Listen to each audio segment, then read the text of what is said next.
are you, Lord. You are greatly to be praised. You are greatly to be praised. Father, you reign. Great are you, Lord. You are greatly to be praised. You are greatly to be praised. Father, you reign. Great are you, Lord. Great are you, Lord. Great are you, Lord. Great are you, Lord. Great are you, Lord. You're welcome once again to the Finger of God Life. And this morning, I want to speak on the topic which is a prophecy to you that the game is changing. The game is changing. The game is changing for you in your marriage. The game is changing for you in your job. The game is changing for you in your finances. The game is changing for you in your Christian life, in your prayer closet. The game is changing for you. The game is changing for you in every situation that you find unpalatable, in every situation of problem or bitterness. The game is changing for you. The game changer is here this morning, and it will change the game in your favor in the mighty name of Jesus Christ. I want to read from Exodus chapter 15, verse 22 to 27. Exodus 15, 22 to 27. Then Moses led Israel from the Red Sea, and they went into the wilderness of Shur. They went a distance of 3 days, about 33 miles, in the wilderness, and found no water. Then they came to Marah, but they could not drink its waters, because they were bitter.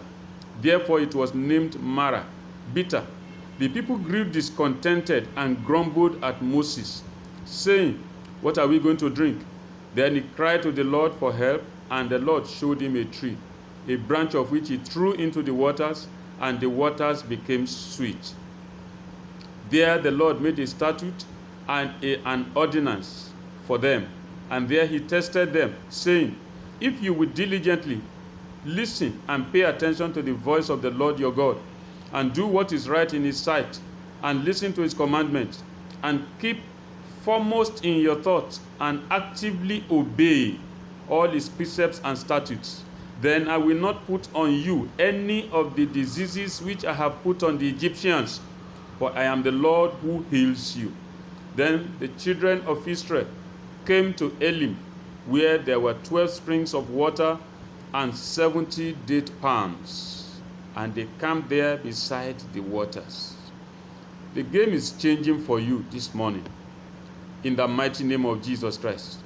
The children of Israel, in their journey towards the promised land, came to a place that was called Marah, bitter waters. It was enough that they were in the wilderness.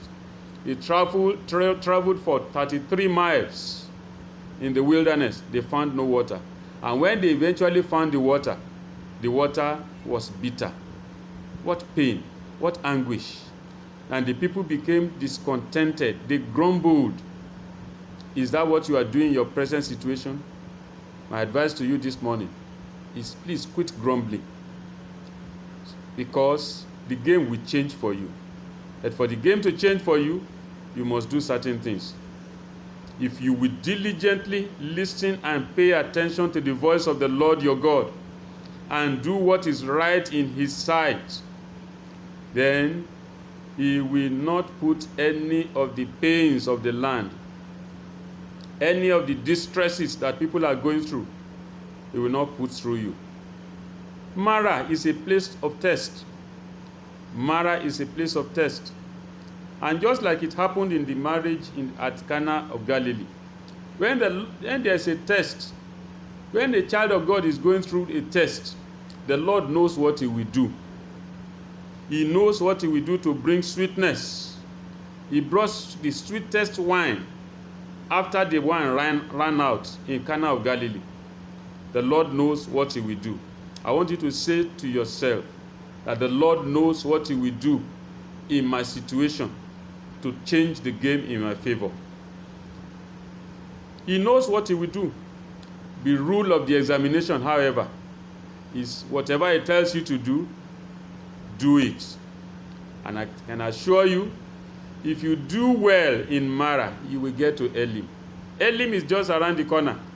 If you do well in Mara, you will get to Elim, where you will camp beside the waters. Sometimes things happen that turn Naomi to Mara. Naomi is sweetness. Mara is bitterness. Naomi gave herself the name Mara because of her misfortunes. Have you given yourself another name because of what you are going through? In Ruth chapter 1, verse 20 and 21, Ruth 1, 20 and 21, she said to them, don't call me Mara, and don't call me Naomi. Don't call me sweetness. Call me Mara. Because the Almighty God has caused me great grief and bitterness. I left with a husband and 2 sons. I left full with a husband and 2 sons, but the Lord has brought me back empty. Why call me Naomi? Since the Lord has testified against me and the Almighty God has afflicted me. I want to assure you, God is not afflicting you. God is not tempted with evil. He does not tempt any man with evil. But he knows what you are going through. He knows about that situation. He knows about the bitterness that you are going through. When you find yourself in Mara, pause and check. Find out if you have left the house of bread, if you have left the fountain of living waters. Check, are you still with him? Return like Naomi did in Ruth chapter 1 verse 22. Ruth chapter 1 verse 22. Naomi returned to Bethlehem, Judah. Come and cling to salvation like Ruth clung to her mother-in-law. Ruth clung to her mother-in-law. She was a Moabitess, a foreigner. But she must have reasoned in her heart that there's something about this covenant woman. And wherever she goes is where I will go. Cling to salvation. Don't lose your salvation. Don't throw away your salvation in the face of problem, in the face of troubles. Be resolute like Job. Be resolute like Job.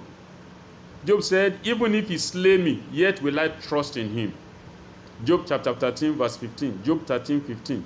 Let your heart be fixed to praise God like David. Psalm 57, verse 7. Psalm 57, verse 7. David said, my heart is fixed. O God, my heart is fixed. I will sing and give praise. And if you cling unto God, you can be sure he will change the game for you. The same God that brought sweet waters from bitter waters at Mara, the same God that brought the sweetest wine from a situation of no wine, a situation of disgrace at the marriage in Cana, the same God that positioned Ruth, a despised widow, in the genealogy of David and our Lord Jesus Christ, the same God that made the latter end of Job 7 times better, is still in the business of changing games. And is changing the game in your favor this morning. In the mighty name of Jesus Christ. You read Job chapter 42, 12 to 16. Job 42, 12 to 16. So the Lord blessed the latter end of Job more than his beginning. And I'm praying for you this morning that your latter end shall be much more blessed than your beginning. In the name of Jesus Christ. For he had 14,000 sheep and 6,000 camels, 1,000 yoke of oxen and 1,000 she asses. He had also 7 sons and 3 daughters. And he called the name of the first Jemimah, and the name of the second Keziah, and the name of the third Kerem-Happuch. And in all the land were no women found so fair as the daughters of Job. And their father gave them inheritance among their brethren. After this lived Job 140 years, and saw his sons and his sons' sons, even 4 generations. So Job died, being old and full of days. The sting of the bee is painful, but out of the stinger comes honey. The sting of the bee is painful, but out of the stinger comes honey. Don't despise every pain. Don't become bitter with pain. Learn from the pain. Learn from the bitterness. For the game to change for you, like I said, come to Jesus. Stay with him. Do whatever he tells you. Be resolute. Change your attitude. Don't allow bitter situation to make you bitter. Joseph went through bitterness, but he maintained a sweet attitude. The attitude you have towards what is happening to you is what matters. Let the pressure bring out the best in you. The story is told about a young man who was complaining to his father, why are things like this? And the father sat down and said, bring an egg, bring a potato, and bring some coffee. He put all of them to the boil.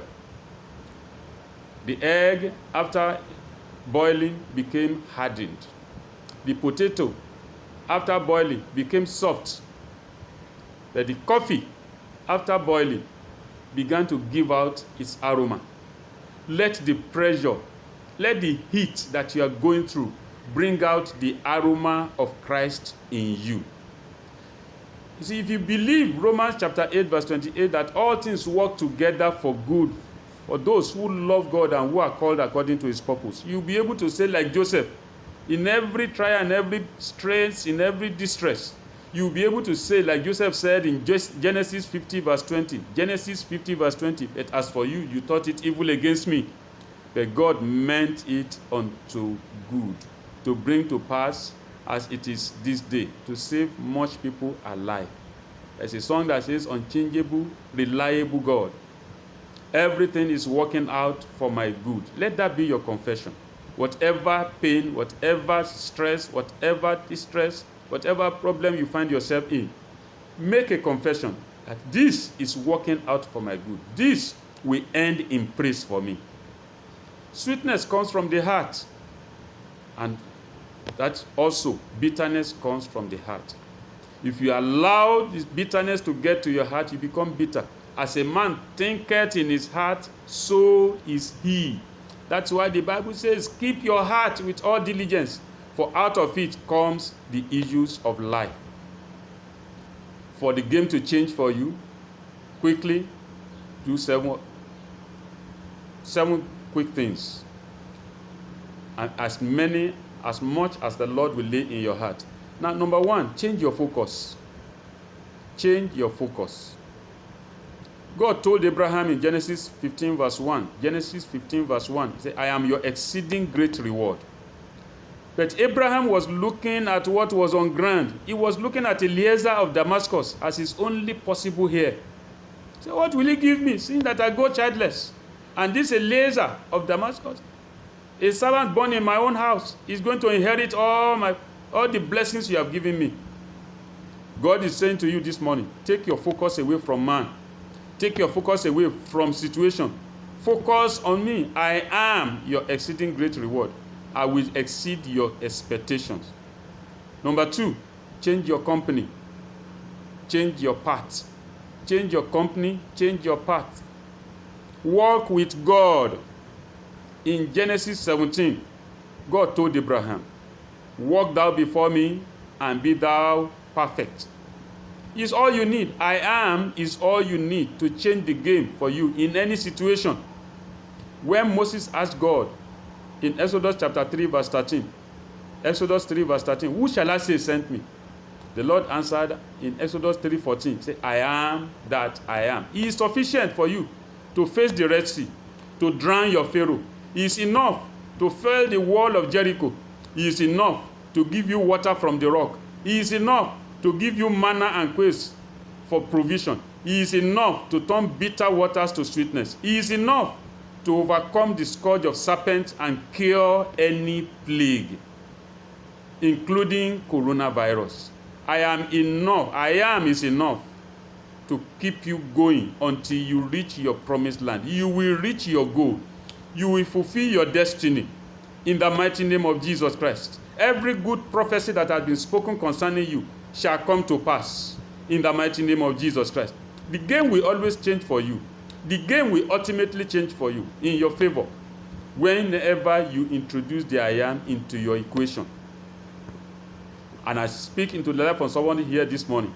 The Lord will directly introduce himself into your situation today in the mighty name of Jesus Christ. The game will change for you.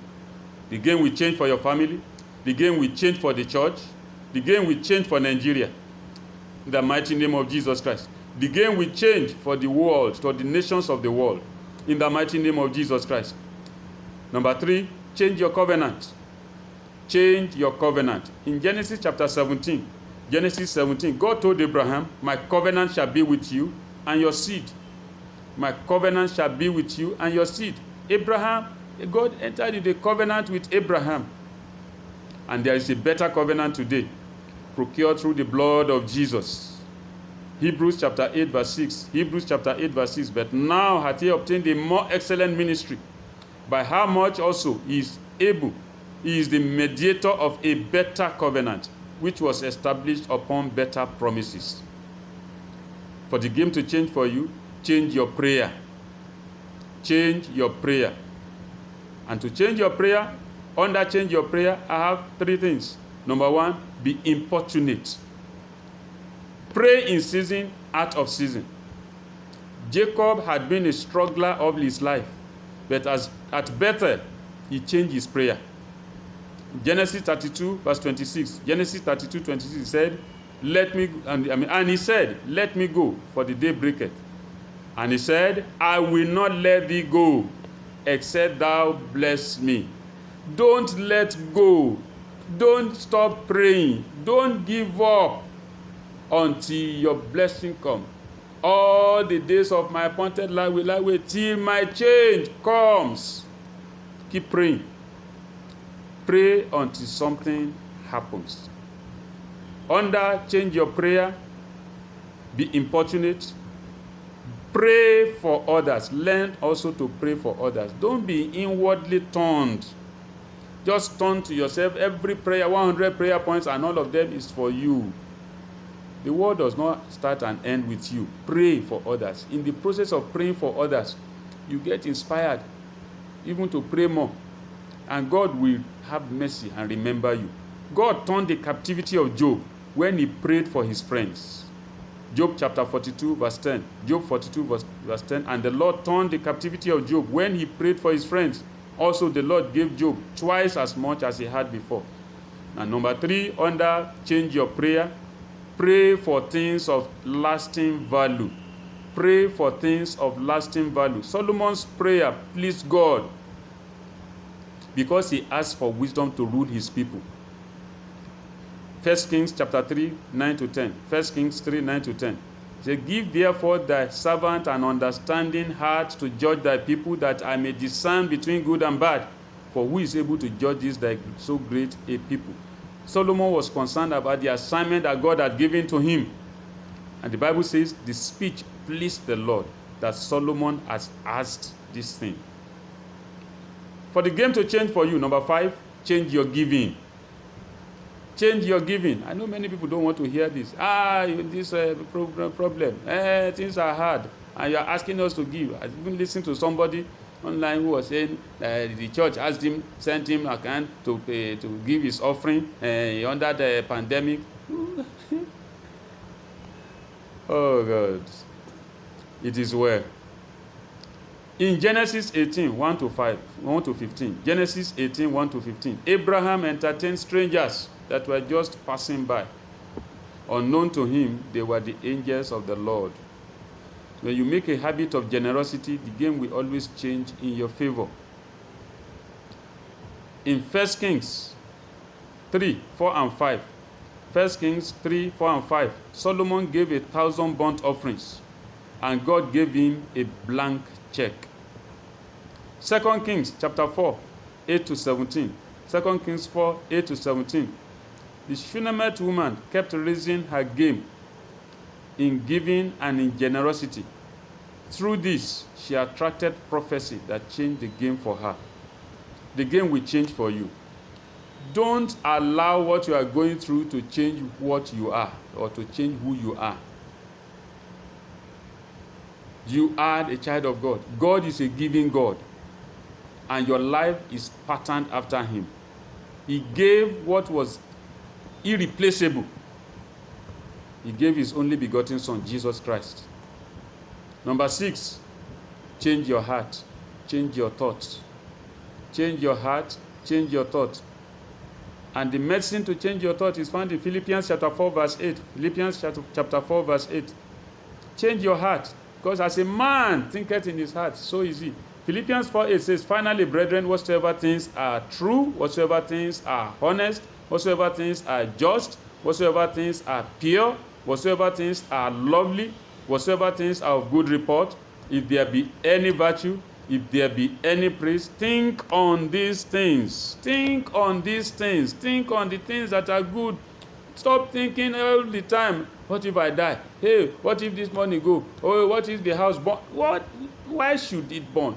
When I just started flying, I got on the air, and every time I was, hey, if there's a crash now. Then one day I just sat down and said, listen, why should it be when I am in the plane that the crash will take place? Why? Is it me that crash is looking for? Change your heart, change your thoughts. Encourage yourself in the Lord, whatever you are passing through. Encourage yourself. In 1 Samuel chapter 30, verse 6, 1 Samuel 36, David encouraged himself in the Lord. Number 7, face your fears.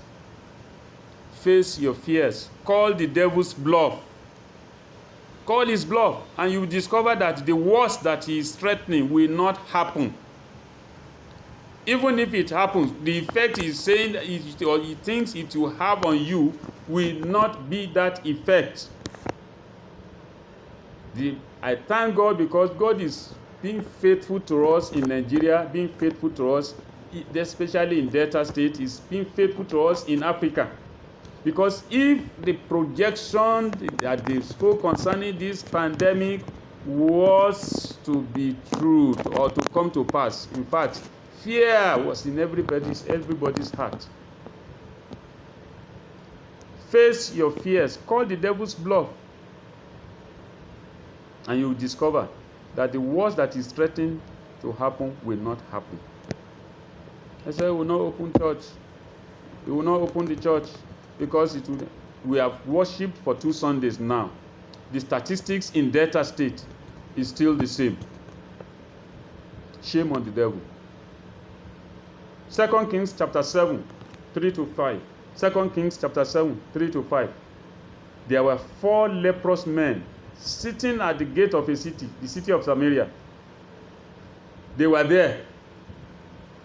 Their situation has always been the same, living from hand to mouth, and there was a famine in the city.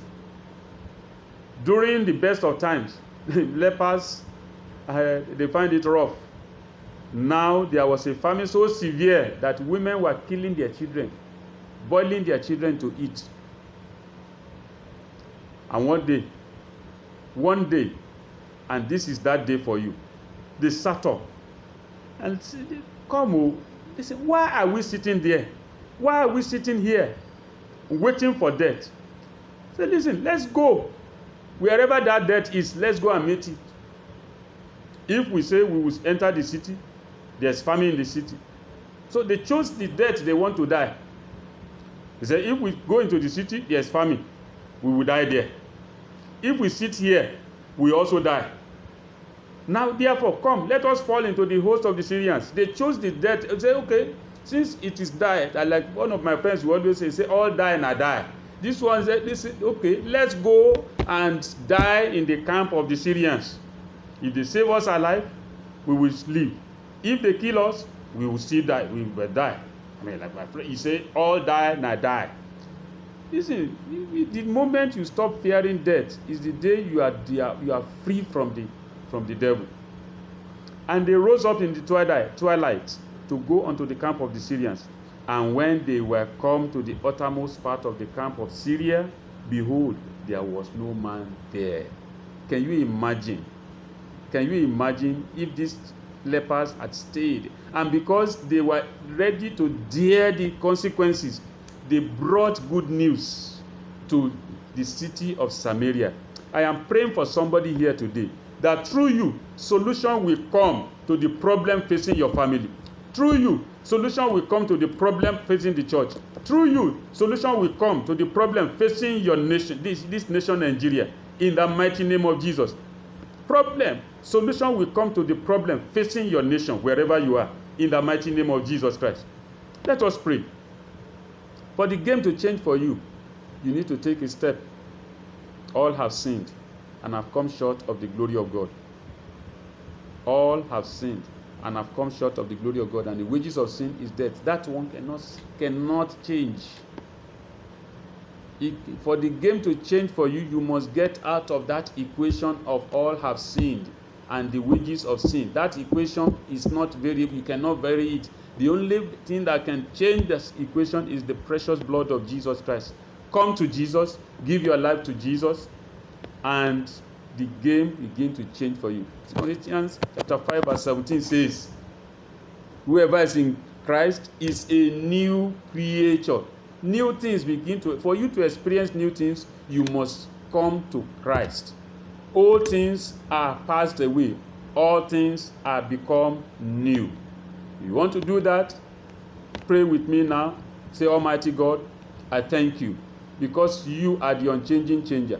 You have been there all through the ages. You never change. But your love, your mercy, they are new every morning. I come to you this morning. I approach the throne of grace by the precious blood of Jesus. I acknowledge my sins. Please, Lord, forgive me. Wash me clean. Save my soul. Write my name in the book of life. Lord Jesus, come into my heart.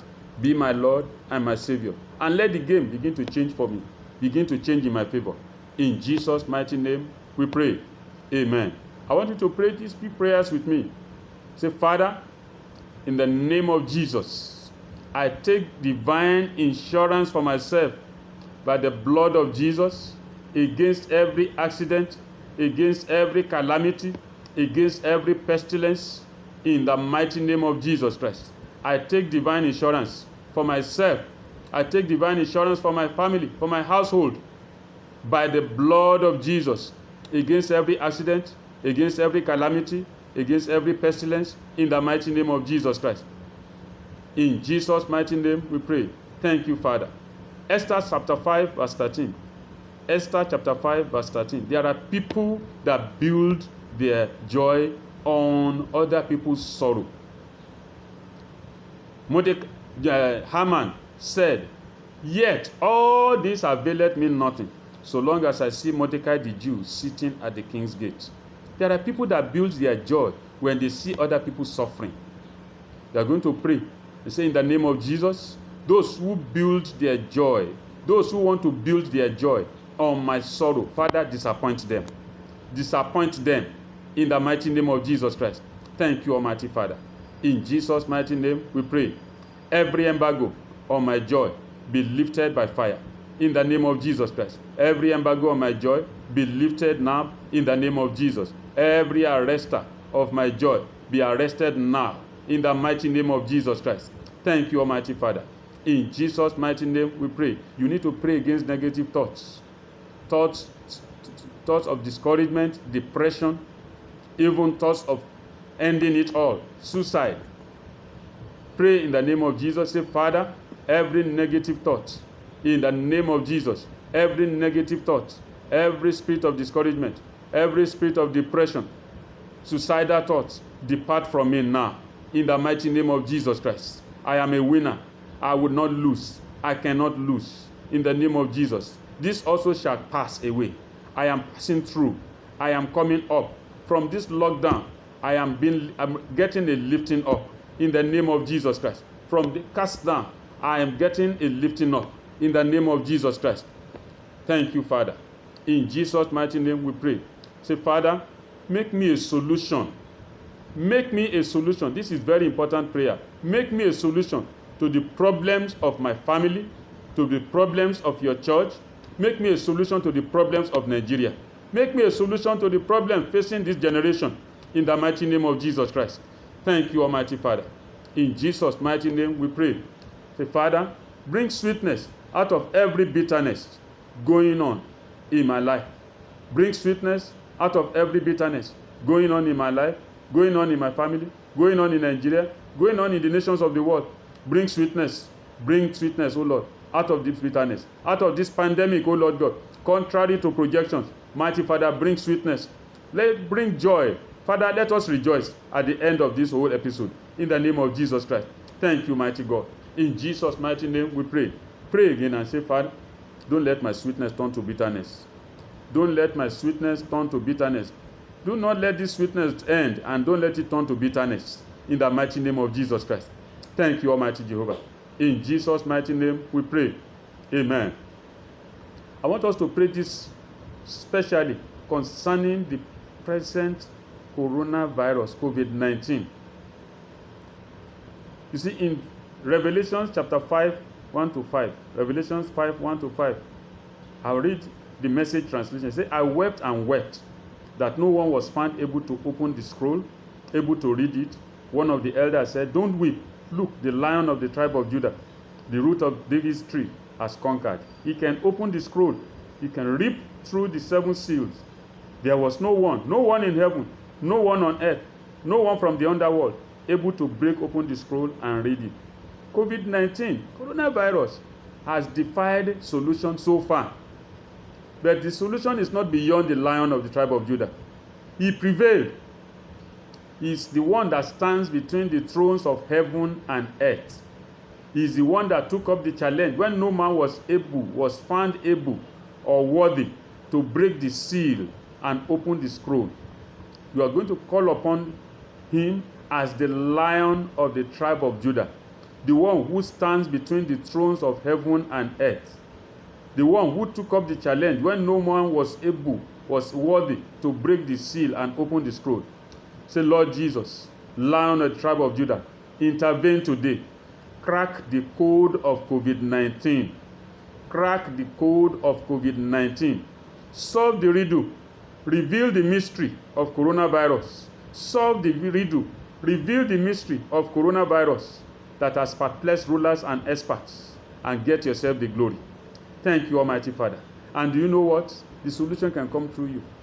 The solution to Naaman's leprosy came through an ordinary maid. Who says you cannot get the cure for this coronavirus? Who says you cannot get the solution to this pandemic? Who says you cannot be the solution to the anticipated economic woes that is being predicted after the pandemic ends? The Lord will use you. The game will change for you. Instead of being part of the problem, you become the solution. In the mighty name of Jesus Christ. God bless you. See you next week. In Jesus' mighty name. Amen.